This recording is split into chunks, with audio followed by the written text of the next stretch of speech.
I'm Susannah. And I'm Sarah, and this is our podcast, Silent Matters. Hi, and welcome to Silent Matters. So that's the SJ Personnel podcast. We've got obviously myself here, Sarah Jane from SJ Personnel, and we've got Suze Allbones. Morning. We've also got the amazing Michael DeStefano with us this morning. Welcome, Michael. Thank you. Thanks for having me. No worries. So Michael's from Gartland. If people aren't aware of Michael's background, comes from an extremely strong commercial real estate background. And how long ago did you purchase Gartland? Has that been nearly 8 years ago now. 8 years ago. Yeah. Interesting. Okay. So we're going to talk a little bit about his story, a bit about his background, and then we want to kind of give our listeners a bit of understanding about talent acquisition and culture in the workplace and how to retain staff in such a hard sales environment. So it'd be interesting to hear your story though, Michael, with the transition from Gartland. Like what happened there? Are you able to share any? Yeah. So I'm pretty unique in the industry because Gartland's all I've ever known. So if I go back to when I first started, Gartland is the only job I've applied for that I've never got. So how long have you been at Gartland? How long have you been at Gartland for? So I started in 2003 as a 23-year-old. So when I, they say things happen for a reason. Never a truer statement in my case. So I went for an interview and I met with their office manager at the time. Yep. I was called back for a second interview and I met with Philippa Gartland, who was the residential sales manager. Yep.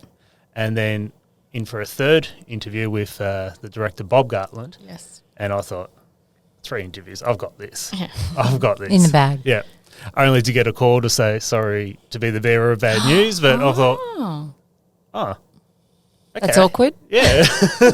So to this day, the only job that I've applied for that I've never got, only to get a call a day or two later from Bob to say, the reason you didn't get the job was that I thought you were more suited to commercial, which was code for someone in our commercial side resigned and we need somebody. So I went in and had another chat about commercial and had no experience in real estate at all. As I said, it was only a 23-year-old. Mm-hmm. And I guess the rest, they say, is history. So I started off as a little leasing cadet, just doing commercial leasing, and then built my way up to doing some sales and then some bigger transactions and then sort of running that commercial side for Bob. Yep. And then it come in 2015 where he was wanting to exit the business, had been on the cards for a while, and that's where the acquisition took place, and it took place in a couple of different parts. Yep. I bought the commercial portfolio and the residential portfolio was sold to another firm. That's, I guess, the start of my story as a business owner. I wanted to put my own finish and marks on it. So it was a change of location, and that was a bit controversial at the time. We went from a main street in Geelong to what at the time was a side street in Little Mallup Street. Yeah. Little Mallup Street wasn't what it was today. Oh, absolutely. And that raised a few eyebrows. I think even the owner of the time of that building said, "No, I'm not going to rent it to you because I don't think you're doing the right thing." Yeah, right. And then when I said to him, "No, my theory is this is going to be the area where people are going to congregate, have their coffee, and hang out in town. That's the new way of doing business." He said, "No, I think you're right." Yeah, and so we leased new premises, we did a rebrand, and we started the residential side of the business from scratch. So there's no, obviously you were allowed to that side of things. There was no, when you signed off to buy the commercial side, there was nothing where you weren't able to do residential. It's just something you never really kind of dabbled into, then decided to bring it in? I had a restraint on the staff and the clients of that residential business that was sold, but I could start from scratch, and that's what we did. So we, at that stage we did a rebrand, and we wanted to do something that was respectful of the heritage. Gartland started in 1999, but actually had the cleaner lines and stripped it back and appealed to probably the middle to upper end of the market. But laid nicely over our commercial and residential brands and clients. What split is there now between commercial and residential, would you say, Gartland? We're actually probably a 60% residential business now and 40% commercial. And that's not that we've taken a step backwards in terms of year on year we've grown commercially in personnel and pure numbers. But residential for me it was like a sleeping giant. So we've been the fastest growing residential brand over that period. We've got 7 resi agents now. Our portfolio has grown from 0 to near 500, and it's all been organically. And we're happy with the growth, and it's been a really good journey. But we've got really good staff that have helped us. Well, we were just talking about offline. We bought our property through your company, and the agents were amazing. And we went into your beautiful refurbed offices in Little Mallet that you were just talking about. I guess that is a really good segue into talking through, the retention of your staff and how you've kept them, and what that looks like for you from a HR perspective and the culture of your business. How do you, continue to keep those staff? Because it's such a competitive field. It's a really valued question, I think, for small to medium businesses out there. How do you keep them engaged and keep them online? Yeah, in such a competitive industry also. Yeah, it's a good question. It's actually topical because I've actually asked for a list just recently of the staff across the two ownerships, I guess, and I'm 20 years in October, but I've got staff that are 18, 17, 15, 10. There's it's incredible. a nucleus of us that have been together for a long, long time. Yeah, it's amazing. We're now 30 staff, and we started with 7. So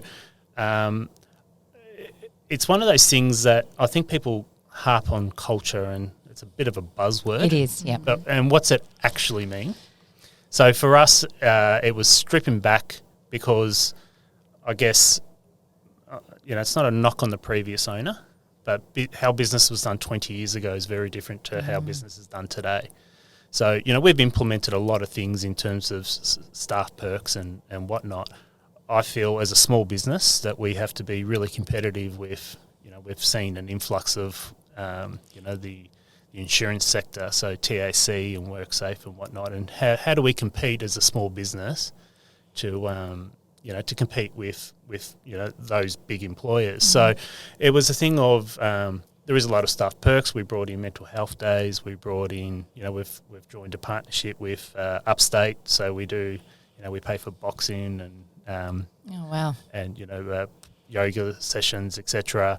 We have a lot of flexibility with our staff. Like working from home, do you mean? Is that what what's flexibility mean? There is flexibility working from home, and we've had to adapt to a lot of that over the last few years, but particularly with the residential sales guys, it can become more consuming, and you are doing late nights, you're fitting in with clients, you're doing your Saturdays, you could be doing your Sundays. So if it's a case of everyone's got their thing that clears their head, so if it's like, I need to go for a surf today, I need to go for a run, I need to go and do a workout that's midday, you do it. Yeah. You know what I mean? My whole thing is if I've got to watch or ask where an individual is, I've probably employed the wrong person. Yeah. So there's a lot of trust. Yeah, there is a lot of trust. And obviously the results, being a sales environment, the results speaks for itself. Yeah, they do. And I think if you're enabled to do business and take the foot off the pedal when you need it, and that's the whole thing. We've had people come from different agencies that probably operate a lot differently, and it's about you need to do what works for you, because what works for you might not work for me, and vice versa. So we give our agents a lot of flexibility to do the things that help them perform, essentially. Yeah, which makes sense. So how did you go during, obviously, COVID?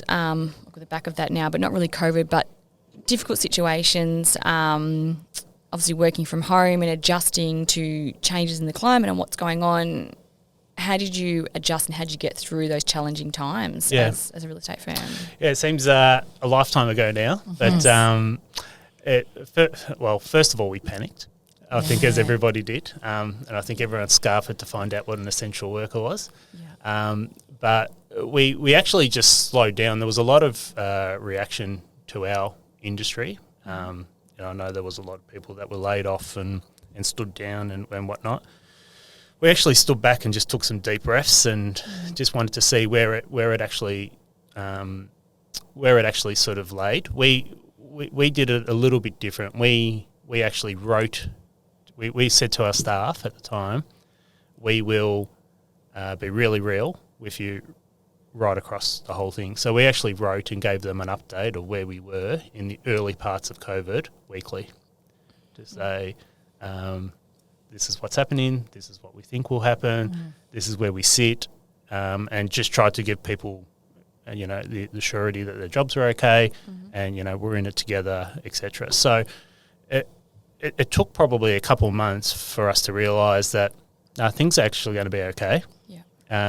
And most agencies probably had their best months over their best years over those 2 years of COVID. And certainly that was correct with us as well. So I actually felt that if we communicated to our staff, communicated to our clients, and kept abreast of everything, that we would be seen to be not only an employer of choice, but a business of choice for new clients. So we actually used the time over COVID to do a refit of our office.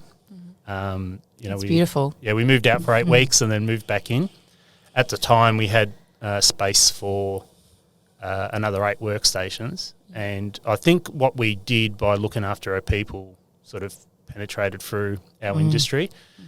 So in that time, we've not only filled those 8 spots, but we've actually added another 8 workstations. So we've in that 2 years, we've added 16 people to our workforce, which has been amazing.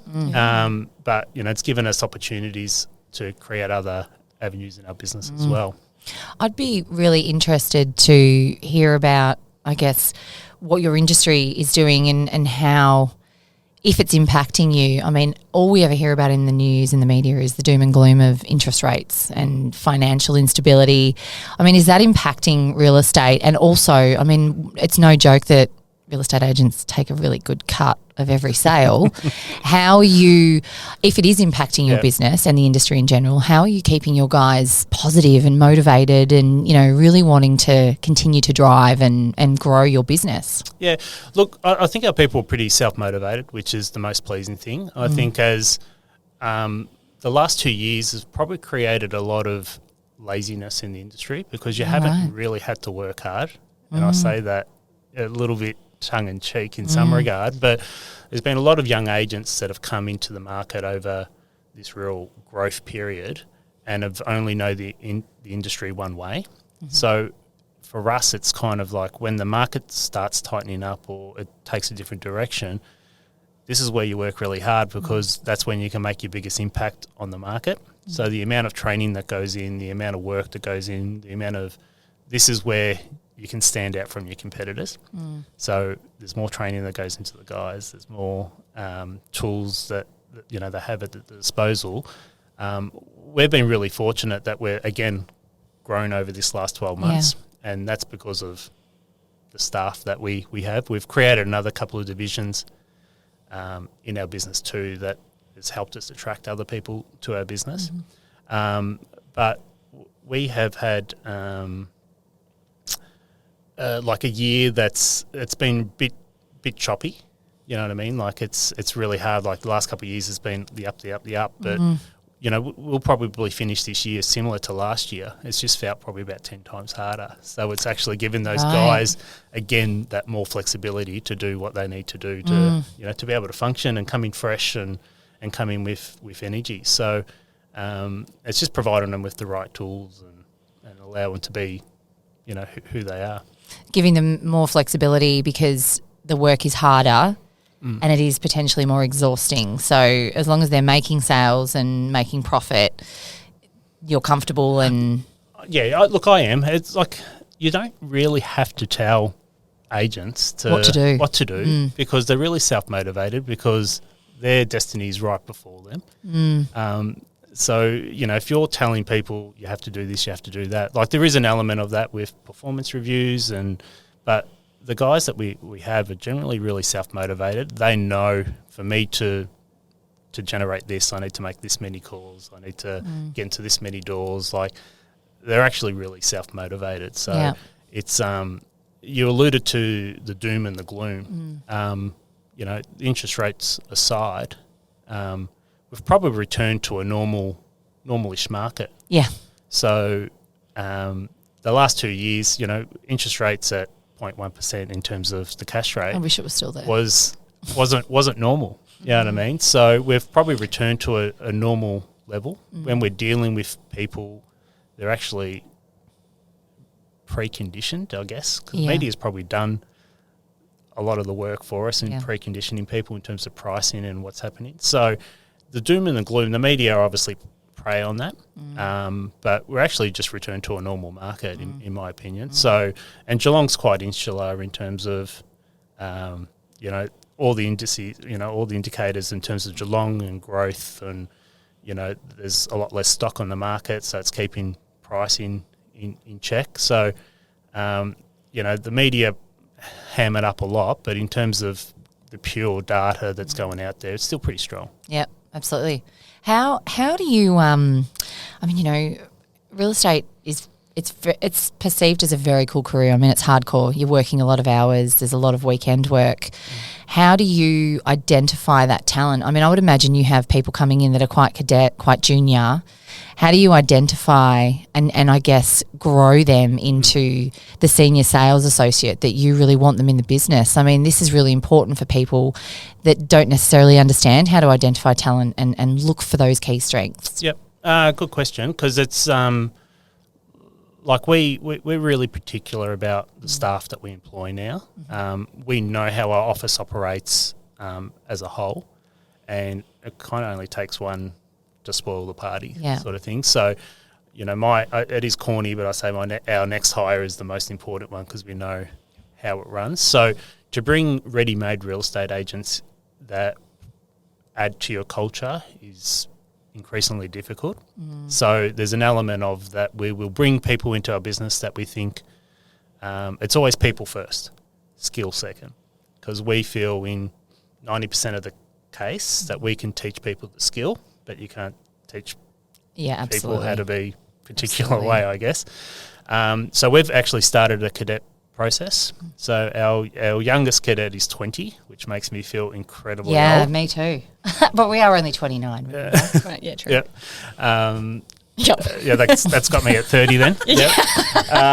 And we've got another one starting in a few weeks' time who's 25. So they're actually coupled with senior agents that will take them through every part of the business for at least 1 to 2 years before, you know, the old sink or swim mentality doesn't really fly with us anymore. I think when I first started, I was given a stock list and a desk. A couple of flags and off you go. And I think the line was go get 'em, Tiger. All right, so it was a real sink or swim mentality. We don't want to bring anyone into our business to, you know, set them up to fail. So the amount of training and, like, I'm really envious of the young guys that come in because they're trained, you know, by guys like Will Ainsworth or Nathan Ashton that have been in the industry for just as long as I have, but they've just got a wealth of knowledge and have worked through different markets as well. So these guys are, you know, getting the support and training that most won't. Okay. So a lot of guys are, you know, they think it's fast cars and nice suits and... Well, it is once you work hard for it. Well, it's only a small percentage, I think. Yeah. You know, you know, I think the perception of real estate isn't what's on Instagram. You know, to be successful, it's a lot of phone calls. It's a lot of no's. It's a lot more no's than you get yes. So you got to get used to rejection. But you know, we will train and create this environment where we think we can bring young guys through and train them up the right way. Absolutely. Must be great having Will back as well. What a great asset to your organisation to have him back in the market. He's been a high performer. He's been, you know, the top 1% of real estate agents in Australia. So to get that kind of calibre of agent within your organisations, it doesn't happen too often. Yeah. We just both looked at each other. I'd love to talk to you about, I mean, without giving anything away to your competitors, collaboration and strategy. Like, how do you, I guess, bring your team in to understand where the business is going? I mean, is that something you collaborate with your 30-odd staff that are under the Gartner brand, or is that something you and your directors deal with themselves? I mean, we've actually been having conversations around, people that are out there on the ground in the field really need to understand the direction of the business so that they can achieve the success that you want to achieve. Yep. Is that something you share with your team? Yeah. Or Yeah, there's a clear there's clear goals of the company at a minimum. So I have weekly meetings with all my stakeholders, I guess, all my department managers, and I'd love to do it with all 30 staff every once a week, but it's just not possible. Time doesn't permit. But at a minimum, once a month, we have a whole office meeting, and it's everything is on the big screen. What income we wrote, what the budget is, how much we missed it by, how much we surpassed it by, what the year goals are, and then we go through all the marketing numbers too to see how many impressions that we've made. There's no secrets, and I think it's important that staff understand the climate, whether it's good, bad, or indifferent. And there are some clear goals of the company over the next number of years as well. So, that's, I guess, on show as well, because it's there to demonstrate that there is a future for some other staff to grow and be part of, some of the bigger stuff that we're doing. So, it's an open door policy, and everything's very transparent in terms of, where we sit as a company. Yeah, okay. Which is amazing. So how about yourself, Michael? So we've spoken about, you've been in the organisation 20 years now, which is incredible. Kind of where to from here? Like, what kind of legacy will you leave? Like, Gartland, fantastic brand, great name. Is there ever a thought of changing that to your name, or is it something? I know you've got a couple of boys, I think. You've kind of How about you? Like, how do you keep your balance with family and friends and for other business owners to come through, and you've been there for 20 years, how do you also keep yourself motivated and driven and keep going without burning out also, and not wanting a career change, or just kind of wanting to know a bit more about, you must sometimes hit a crossroad and think, my goodness, I've done this forever, and where to from here? Or I don't know, what are your thoughts? Look, I'm pretty self-motivated, but it's to strip it back. So as I said, I've only been at the one agency. So a lot of the guys, if you have a look, they've probably hopped around a bit and then found somewhere where they can call home. So for me, as a new leader, so I was 35 at the time, and hadn't had the MD or the CEO experience. So after a while, I actually went and got some professional development, and it was probably the best little bit of exercise that I could have done at the time. So it was a 360 report that I ended up getting done on myself. Yeah. So it was like, keep doing, stop doing, strengths and weaknesses. And so a range of people were interviewed about, I guess, my management style, and that was internal stakeholders, so staff, there was external clients and some friends, etc. And all the common themes come back the same, obviously, the report did what it was meant to, and it was around about me avoiding conflict and what to keep doing, what to not do, and understanding my money archetype and my leadership style and all that. And that helped me piece a lot of things together, and probably just get better as a leader and understanding about some of the things I probably could have improved on as well. So that was probably one of the best bits of, advice that that I could that I had early on.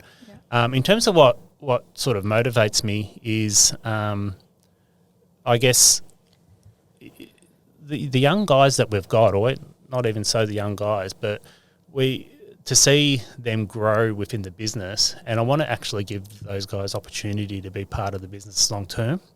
So we are one office at the moment. We've just added a projects marketing division. Projects by Gartland.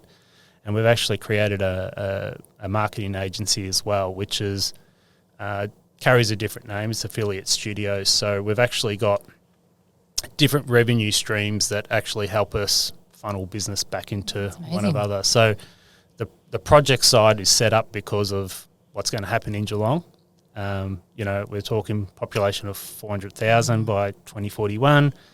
We're talking 16,000 people living in central Geelong in the next 10 years. So there's going to be a heck of a lot of development over the Geelong in that period. So we really want to be seen as being the forefront of that project work. Growth. Right? Yeah, exactly. Right? So the marketing arm is helping us win work and actually help invest the project time with the developers. So it's actually been helping us win project work. It's providing work through the marketing agency, but also once we get these developments, there's also trading sales, whether it's apartments or houses or whatever, that goes back into our residential business. So it's a self-perpetual type thing. So these are the type of things that each time there's something new, and we're working on a few other concepts. Yeah.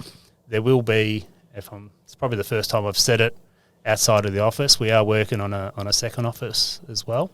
That's exciting. And the idea is that guys can be involved, or my crew can be involved in whether it's ownership or directorship in those type of offices too. So it's not all about me. It's about them having a future within the business as well. And they're the type of things that keep me motivated. And you're already seeing a lot of success in those additional streams? So they're only early. Yeah. I think That's exciting. Affiliate we launched in about October last year, but already we're doing stuff right around across a broad spectrum of work. We're doing there's a fair bit of charity and hospitality, IT, and we're doing a broad range of rebrand, social media campaigns, the whole works. It's working. It's actually working really well, and exposing us to a different audience and market as well. And the project stuff has begun really, really strong. Very cool. So it's exciting, and that's the kind of stuff that is, we're growing, and we're growing in different areas. Yeah. And that's the stuff that's exciting to me. Well, it's a succession plan, isn't it, really? I mean, you're going to leave a strong business, and someone else will eventually, you're only 30, so yep. So you got years. Yeah. Where's the next 20 years for Michael? What does that look like? Again, it's growing. It's growing this business. It's So you'll stay. That's where you think you Yeah. So I don't think I'll necessarily be on the tools in that time, but we'll have 3 or 4 arms to the business, and I'd like to be just controlling all the aspects of that, and actually just mentoring and growing staff and new staff. It's incredible to see, like, when you've got young guys in the business and you look back and you don't feel that amount of time's gone. But as I say, we've got a young guy there, Rocky, who's 20. We've got a new guy, Harry, that's 25 starting. You go, well, that was me 20 years ago. 5 years ago. Yeah. So that's, being able to mentor and to help people grow, in our industry, if that's what they want, then, that's where I'll get satisfaction. And Well, they're learning from one of the best. you're too kind, but, we're actually really fortunate in Geelong, I think. It's a market where you can, as long as you do the right things, you can penetrate really well.